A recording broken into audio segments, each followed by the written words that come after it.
Selamat datang di channel Komuno Anime, channel yang membahas seputar One Piece. Pada video ini, Mimin akan mereview chapter 1038 yang rilis minggu ini. Tanpa basa-basi lagi, langsung aja kita mulai pembahasannya. Judul chapternya adalah Kid dan Law vs Big Mom. Dari judulnya sudah jelas jika di chapter ini pertarungan antara Yonko versus dua supernova itu akan kembali dilanjutkan. Beralih ke bagian cover story Germa Double Six, ternyata Yonji dan Niji telah tertangkap dan dia dipin dalam bukunya Mondor. Oke, lanjut ke ceritanya. Bagian awal menunjukkan keadaan di lantai 3 Kastil Onigashima. Di sini adalah tempat pertarungan Raizo versus Fukurokuju. Terlihat kedua ninja itu sudah mulai terbakar. Fukurokuju yang belum terbakar seluruhnya terus menyuruh Raizo untuk membatalkan jutsu pengikatnya, karena jika tidak mereka berdua akan mati bersama. Tapi Raizo yang sudah terbakar seluruhnya masih bersikeras untuk mempertahankan jutsunya. Dalam sudut pandang close up pun Raizo terlihat berusaha keras untuk tidak menyerah. Selanjutnya kita beralih ke lantai 2 kastil. Di sini ada beberapa samurai yang terjebak di dalam lautan api. Dan parahnya lagi, atap di atas mereka tiba-tiba runtuh. Hal itu membuat mereka panik dan tak bisa menyelamatkan diri. Beruntung Jinbe sudah sampai di lantai 2. Dia pun langsung menahan atapnya dan meminta para samurai untuk segera pergi sambil membawa rekan mereka yang terluka. Jinbe pun bertanya-tanya mengapa api sangat cepat sekali menyebar, dan jika hal ini terus berlanjut maka akan ada banyak korban yang terbakar. Selanjutnya kita turun lagi ke lantai pertunjukan. Di sini para Kuro Kaido berlarian dari lokasi pertarungan Big Mom yang memang sangat berbahaya. Mereka pun tidak mau terlibat dalam pertarungan Yonko itu. Sementara itu, tubuh Chopper yang masih dalam keadaan kecil tiba-tiba bereaksi, dan tak lama kemudian tubuh Chopper kembali seperti semula. Menurut Chopper, efek samping dari Rumble Bell buatan Caesar itu akan membuatnya mengecil dan melemah untuk sementara waktu, dan hal itu menurutnya tidak terlalu parah. Lalu Chopper pun langsung mengkhawatirkan keadaan Zoro yang telah meminum obat rahasia Sukuming. Dr. Miyagi pun menyadari hal yang sama. Menurut Chopper, obat Paraming itu memang memberikan Zoro pemulihan super, tapi efek sampingnya akan mengembalikan rasa sakit dari seluruh luka-luka yang diderita 2 kali lipat. Chopper pun berharap agar Zoro tidak mati, dan lokasi langsung menunjukkan lokasi Zoro berada. Di sini Zoro sudah sadar dan bertanya-tanya siapa sosok yang ada di hadapannya itu. Ternyata ada sosok tengkorak berjubah dan bersenjata sabit di hadapan Zoro. Dia sudah siap untuk menyerang, sementara itu Zoro tak bisa berbuat apa-apa karena dia tidak bisa bergerak akibat luka yang dideritanya.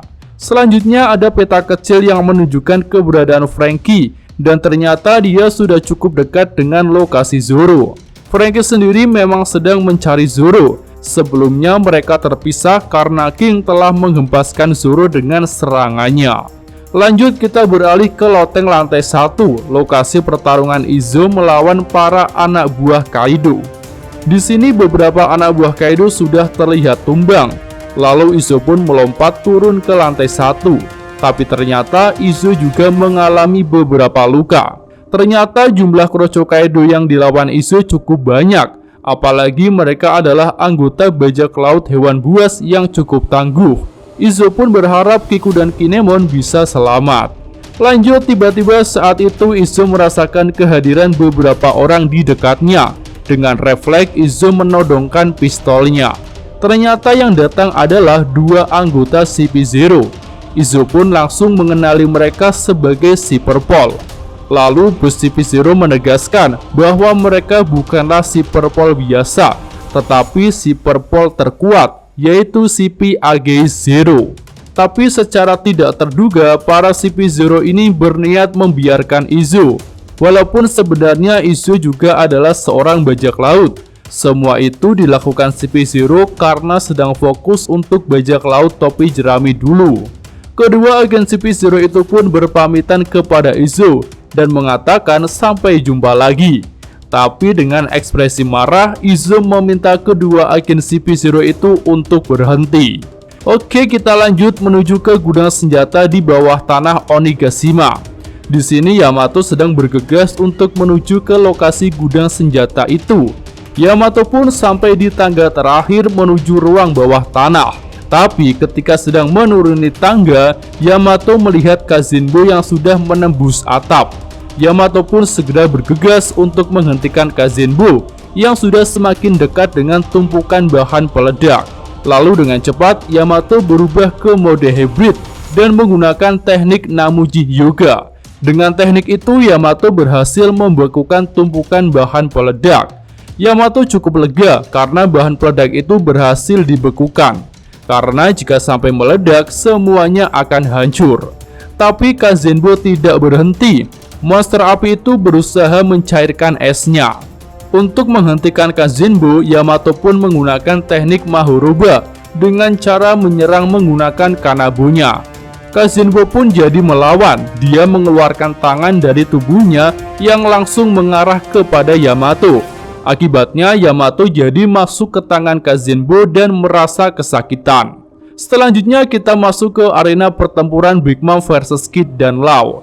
Di sini Yonko itu sedang menghajar kedua supernova tersebut. Law pun sudah terkapar dan para bajak laut hati meminta Big Mom untuk berhenti menyerang. Hal yang sama terjadi kepada Kid. Kid juga terluka karena serangan Big Mom. Akhirnya Big Mom menghentikan serangannya, lalu berkata bahwa Kid dan Law sangat menyedihkan karena anak buah mereka memohon dirinya untuk berhenti menyerang. Lalu diperlihatkan sosok Law dan Kid yang sudah terkapar dan Big Mom sendiri sudah cukup kelelahan. Para anak buah Kid bernafas lega, tapi mereka masih mengkhawatirkan keadaan kaptennya. Para anak buah Law pun berencana segera mengirimkan tim medis untuk merawat Law. Tapi Big Mom menggunakan serangan dari Homis petir Hera untuk menghempaskan anak buah Law dan anak buah Kid. Setelah menghempaskan anak buah Kid dan Law, Big Mom pun teringat dengan pertarungan Kaido versus Luffy yang menurutnya belum selesai. Big Mom pun bersiap untuk pergi ke atas kastil dan bergabung dengan Kaido lagi. Tapi tiba-tiba Law kembali bangkit dan langsung menggunakan teknik awakening-nya, yaitu Chrome dan Anestesia. Sementara itu Big Mom yang belum menyadari kebangkitan Law malah bersiap untuk memberikan serangan terakhir kepada Kid dan Law. Akhirnya pedang Law yang sudah dilapisi Chrome bisa memanjang lalu mengenai tangan hingga kepala Big Mom.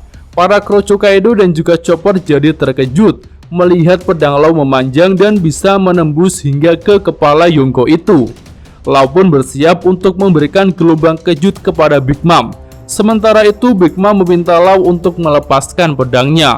Tapi tentu itu tidak mungkin. Gelombang kejut Shockwave pun menyerang bagian dalam kepala Big Mom. Hal itu membuatnya berteriak kesakitan. Dan Big Mom pun jadi jatuh ke tanah karena serangan Law itu. Kemudian homis-homis besi Big Mom bersiap untuk menyerang Law. Tapi tiba-tiba mereka tertarik oleh gaya magnet. Dan tentu saja gaya magnet itu berasal dari Kid. Walaupun sudah jadi homis, besi-besi itu masih bisa ditarik oleh Kid. Big Mom cukup terkejut melihat Kid masih bisa bangkit dan sedang mengumpulkan besi-besi dari homisnya.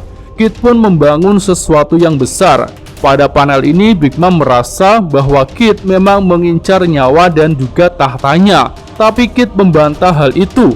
Kid menyatakan bahwa dia sudah punya tujuan yang baru. Nah, Kid pun menjelaskan keyakinannya bahwa Kaido saat ini sudah melemah.